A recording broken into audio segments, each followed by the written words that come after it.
My name is Rose Harper. I'm 28 years old, and I work as a software engineer in San Francisco. Today is my sister Lily's wedding day, the happiest day of her life.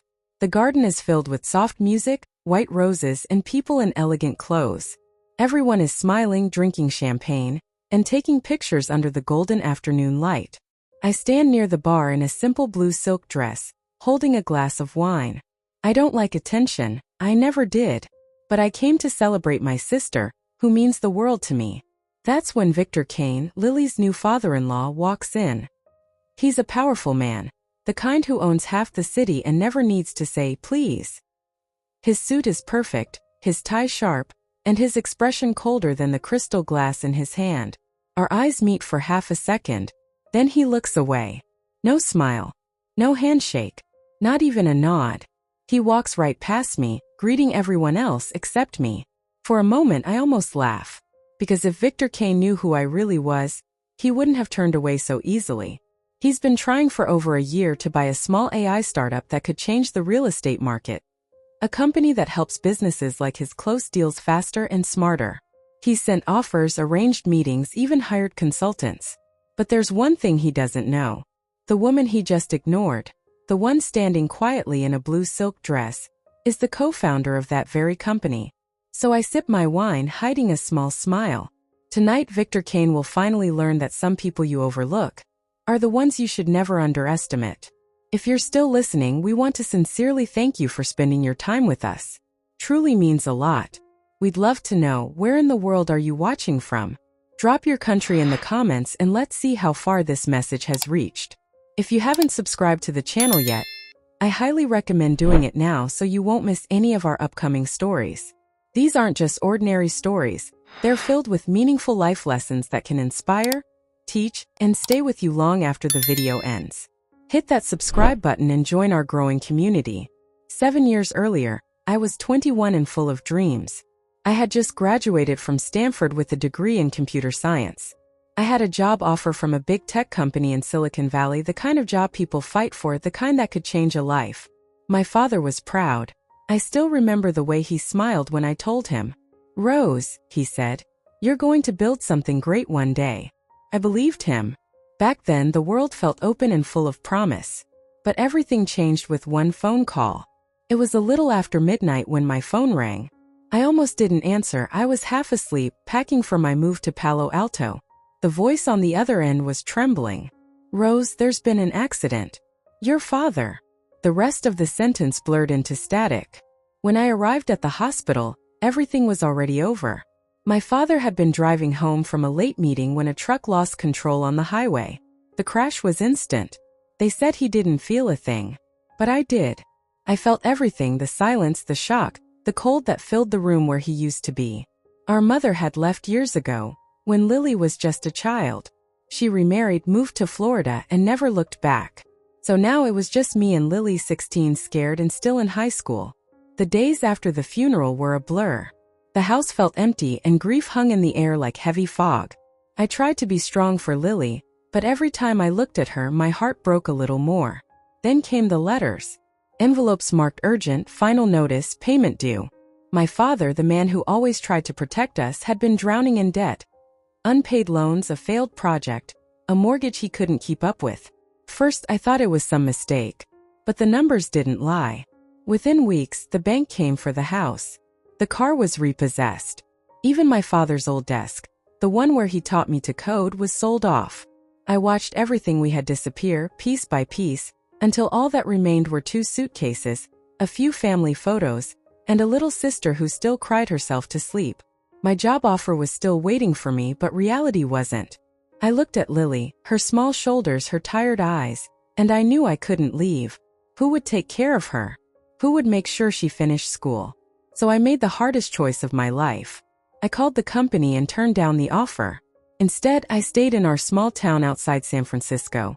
I took 2 jobs, one as a waitress in a Vietnamese noodle restaurant in Chinatown, and another as a remote coding assistant for a small startup.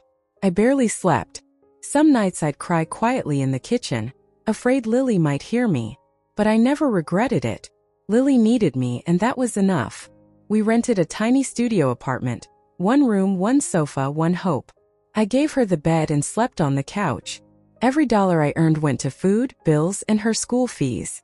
There were days I felt invisible. No friends, no social life, no future.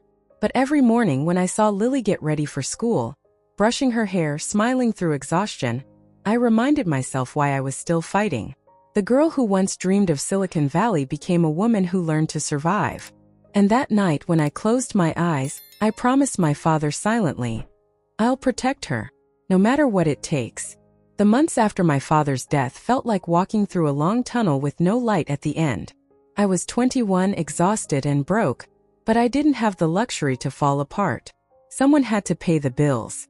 Someone had to keep Lily in school. That someone was me. Every morning I woke up at 5 a.m., tied my hair into a bun, and took the early bus to Chinatown. The small Vietnamese noodle restaurant where I worked was always steaming with the smell of broth, garlic, and sweat. My hands smelled like onions no matter how much I washed them. The boss yelled when I dropped bowls, the customers complained when I was too slow, and my feet ached until they went numb. But every time I felt like crying, I reminded myself, this isn't forever. This is survival. After my shift, I'd run home, grab a quick shower, and open my laptop. My second job started at 6 p.m. A remote coding assistant for a small startup that built online tools for local businesses. I debugged lines of code, tested broken websites, and sent reports until midnight. Some nights, I didn't even realize when I fell asleep on the keyboard. My laptop would still glow when the sun rose. 3 hours of sleep. That's all I allowed myself most nights. Coffee became my lifeline. Instant noodles my only meal. My body felt like a machine stuck on repeat: work, code, sleep, repeat. But even machines break down. I had nights where I cried so hard my chest hurt, wishing just once someone would take care of me the way I took care of Lily. Still, I couldn't stop. I couldn't afford to. Lily was 16, bright and full of potential. She loved art, music, and dreams bigger than our tiny apartment. When she smiled, even the cracked walls looked warmer. I wanted her to have a life where she didn't have to count every dollar before buying a book. But every choice has a cost. My friends stopped calling after months of me saying, "Sorry, I'm working."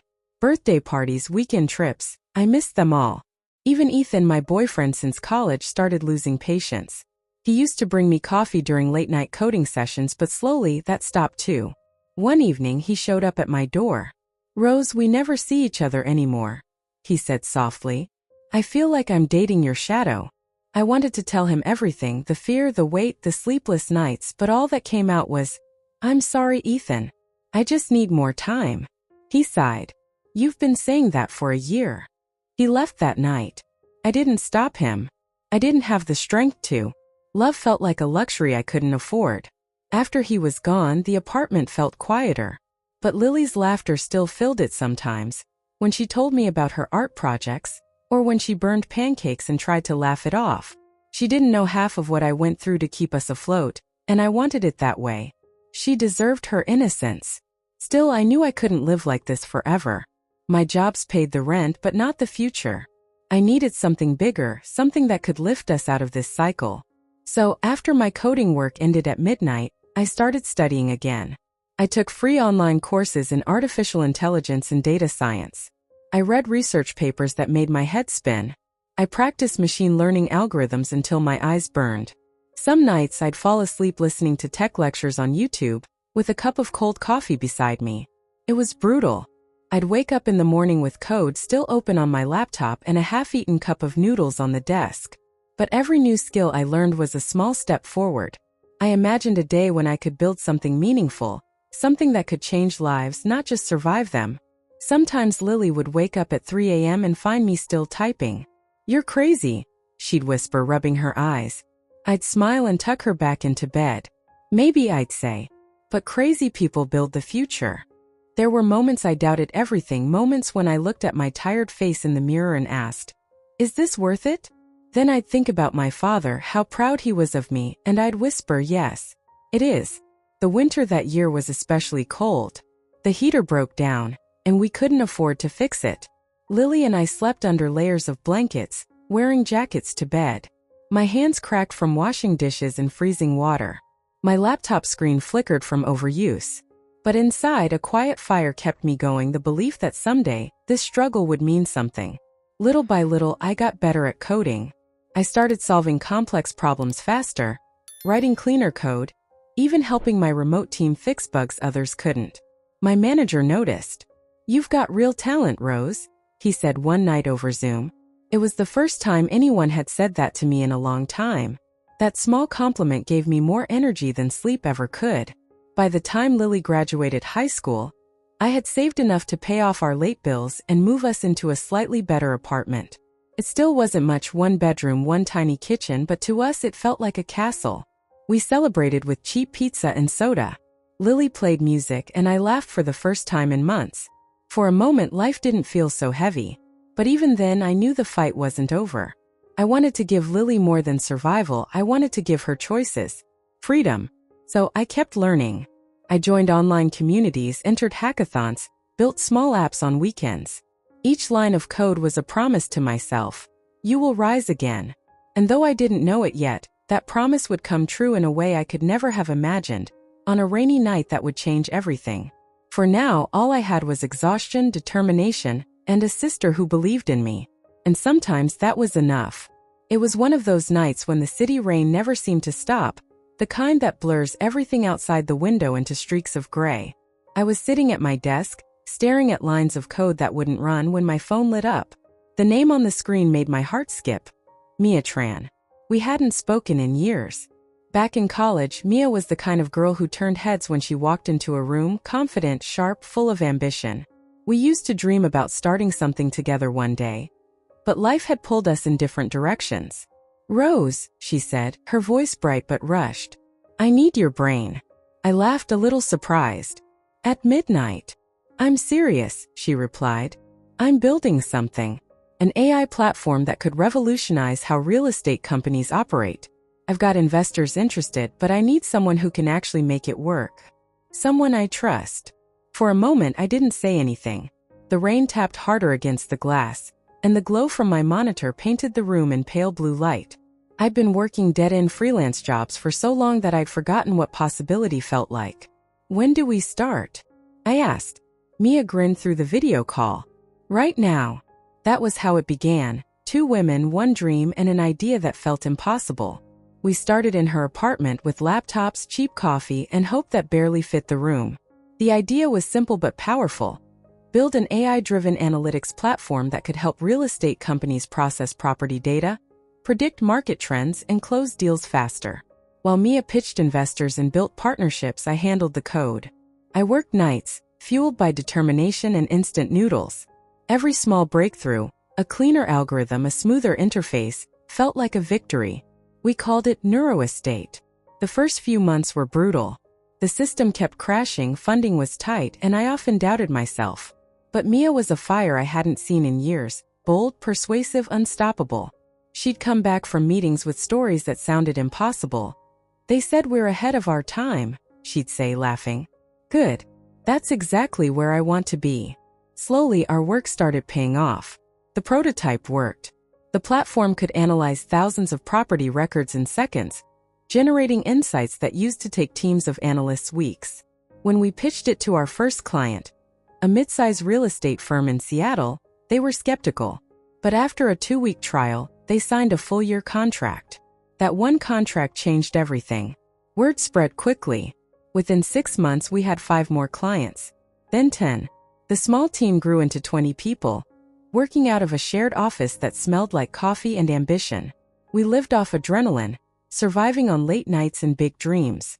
But while Mia shined on stage, giving interviews, attending tech conferences, charming investors, I stayed behind the scenes. I liked it that way. My name wasn't on the press releases or the magazine covers, but I didn't care. What mattered to me was seeing something I built work. Mia would always say, "You're the brain, I'm the voice." And that was true. I was the quiet architect behind the curtain.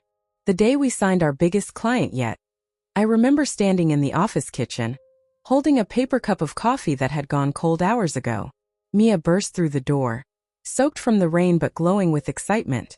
"You won't believe it," she said, breathless. "We just landed Victor Kane Properties." The name hit me like a pulse. Everyone in the industry knew who Victor Kane was, the real estate tycoon with projects across the country.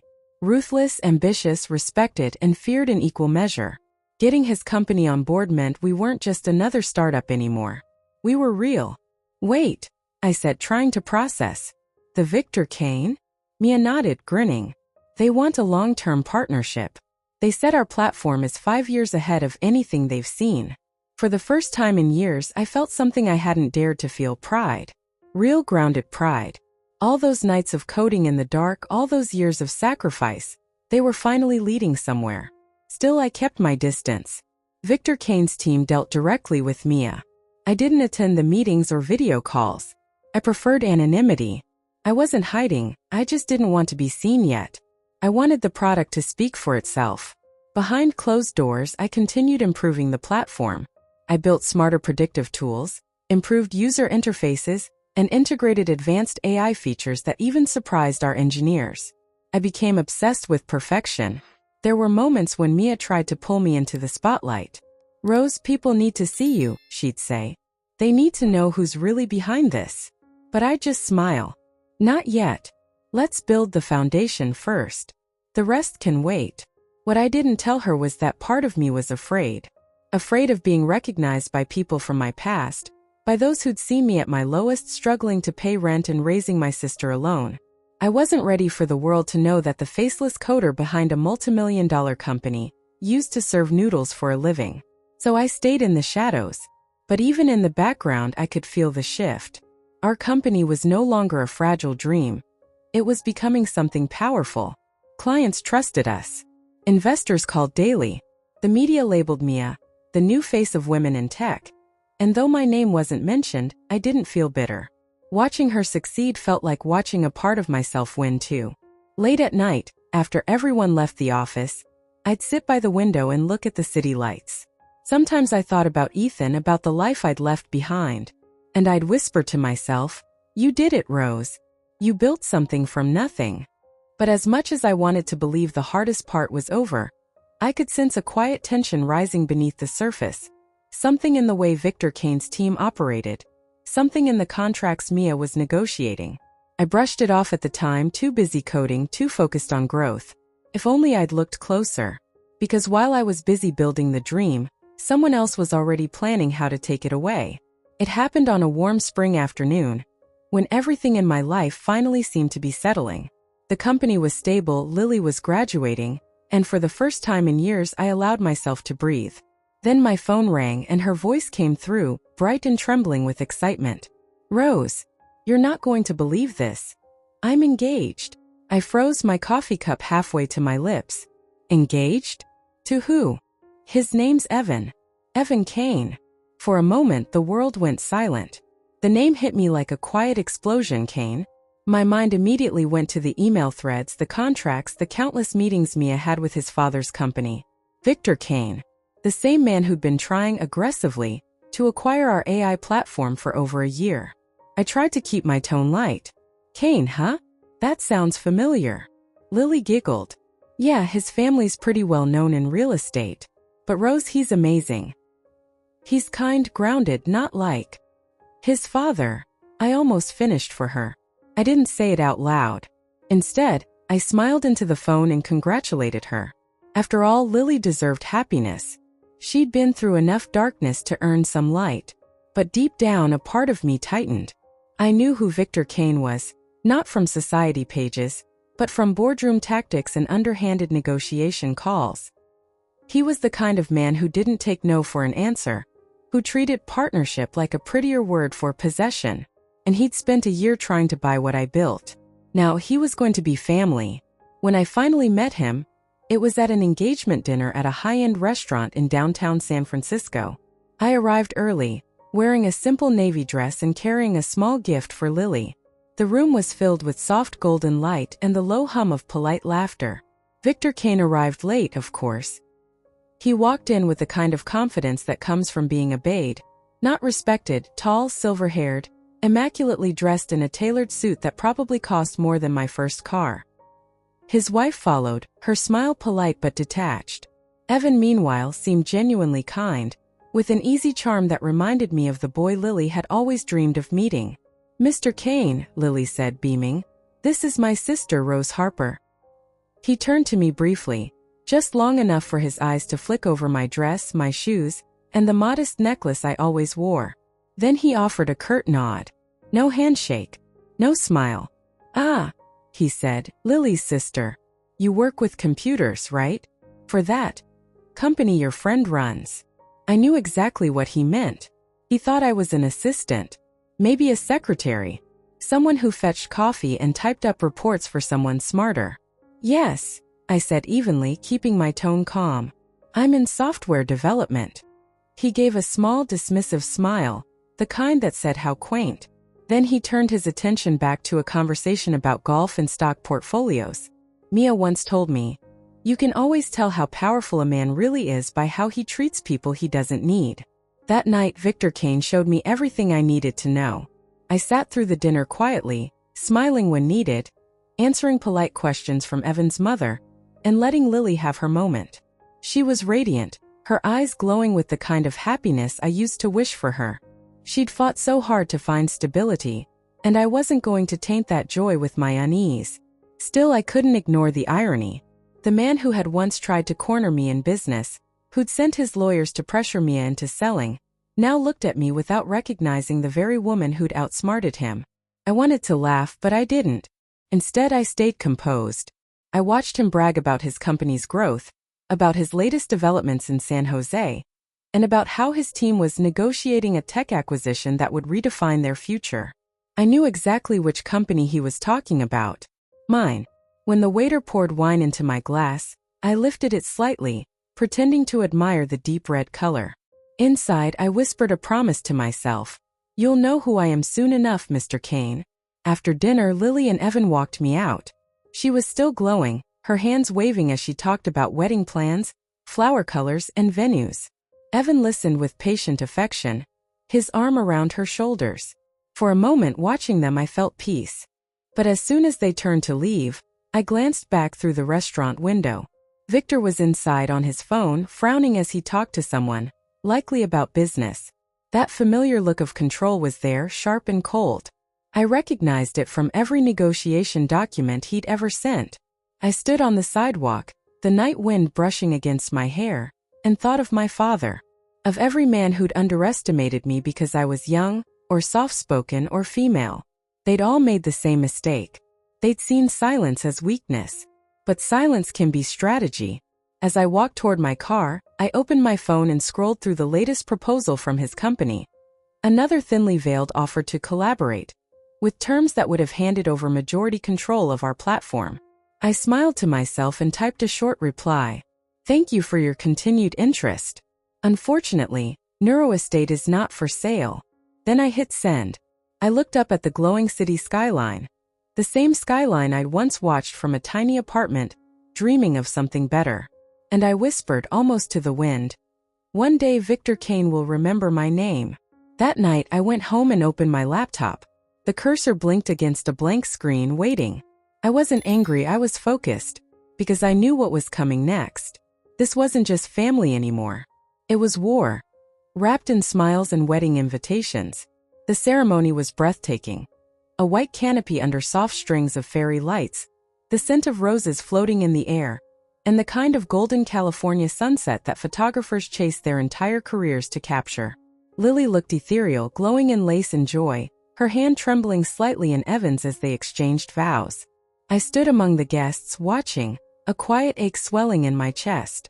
Everything felt complete, until the coordinator whispered something to the MC, who then tapped the microphone and smiled. "Next, we have a special speech, from the bride's sister, Miss Rose Harper." My breath caught. Me? I wasn't supposed to speak. I glanced at Lily, who smiled and nodded as if to say, "Go on, you'll know what to say." So I rose. My blue silk dress shimmered under the warm light as I walked toward the stage, my heels clicking softly on the wooden floor. The room quieted, a sea of unfamiliar faces, and at the far end of the table Victor Kane, glass in hand, barely looking up. I took a deep breath, held the microphone and began. "Good evening, everyone. I'm Rose Harper, Lily's older sister." A few polite smiles. Cameras lifted. Somewhere the band fell silent. When our father passed away, I continued. I was 21 and Lily was just 16. We lost everything. Our home, our car, our sense of security. Overnight, life turned into survival. But even in those nights of fear, I used to look at my sister and think, she's the reason I'll make it. The chatter stopped completely. I saw Lily lower her head, tears glistening. I worked wherever I could. Mornings at a noodle shop, nights writing code on a borrowed laptop. I slept 3 hours a night, but every morning I woke up thinking of her future. I didn't have much, but I had love. And sometimes that's enough to rebuild a life. The guests were utterly still now. Even Victor, once distracted, leaned slightly forward, his brows furrowed. I smiled softly. People often say life gives second chances. But sometimes it doesn't. You have to build them with your own hands. That's what I tried to do. Years later, I co-founded a company with a close friend, an artificial intelligence platform for real estate firms. Maybe some of you have heard of it, Apex AI. A small wave of murmurs rippled through the audience. I let the words sink in. Then I turned slightly, my eyes meeting Victor's. Some of you might even use it already. His hand froze midair, the glass trembling slightly. Color drained from his face as recognition flickered in his eyes. I continued, calm and steady. I'm not sharing this to boast. I'm sharing this because every success, every quiet victory, started with loss and love. Lily was my reason then, and she's my reason now. I'm proud of the woman she's become, and I know she and Evan will build something beautiful together. Applause erupted. Cameras flashed. Lily rushed up, hugging me tightly as tears ran down her cheeks. But beyond her shoulder, I saw Victor rise slowly, still pale, still processing. When the applause died down, he approached me near the edge of the stage. His tone was careful, almost disbelieving. You're Rose Harper, the co-founder of Apex AI. I nodded. Yes, the same company you've been trying to buy. He blinked, his lips parting as if searching for a response. Why didn't you say something sooner? I met his gaze, steady and unflinching. Because I wanted you to see me when you thought I was no one. For a long second, silence hung between us, the kind of silence that carries truth too heavy to disguise. Then I smiled politely, turned and walked back to my seat. Behind me, I could feel the weight of his realization settling like a shadow. For the first time, he truly saw me, not as an invisible guest, not as a background figure, but as the woman who built what he had tried to own. And that, I thought, was enough. I didn't sell the company to Victor Kane. Not because I wanted to prove a point, but because I believed in something bigger than profit principle. Apex AI wasn't just lines of code. It was built from nights without sleep, from fear turned into determination, from love turned into purpose. Selling it to someone who saw everything through the lens of ownership felt wrong. Today our company is thriving. We serve hundreds of clients, even Victor's. His firm still uses our platform, every transaction, every deal powered by the very system he once tried to buy. But now, when our emails cross paths, his tone is different. Respectful. Careful. And that's enough. Lily and Evan are happy, building a life filled with laughter and peace. Sometimes I visit their home and see her tending the garden, sunlight on her face, and I think, this is what it was all for.